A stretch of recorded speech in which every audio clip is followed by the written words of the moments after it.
خبر شامل کریں گے جہلم ویلی آزاد کشمیر سے بیورو چیف عبدالماجد کی جہلم ویلی میں مختلف جگہوں پر محکمہ جنگلات کی دبنگ کارروائی۔ محکمہ جنگلات کی دبنگ کارروائی، 380 کنال سے زائد جنگلات کا رقبہ قارئین سے واگزار۔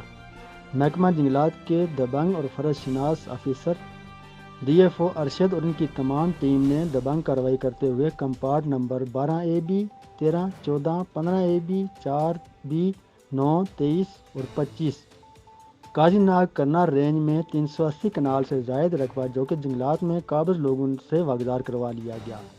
ایک جیپ لوڈڈ لکڑی سلیپرز بھی قبضے میں لے لی گئی۔ جیپ لکڑی سمیت رینج آفس کرنا پہنچا دی گئی۔ انویسٹیگیشن کے لیے رینج آفیسر کرنا کو معاملہ بھیج دیا گیا۔ D F O Jhelum Valley کی اس کارروائی پر عوام علاقہ نے سراہا اور مبارکباد پیش کی۔ Abdul Majid ENN news, Jhelum valley, Azad Kashmir.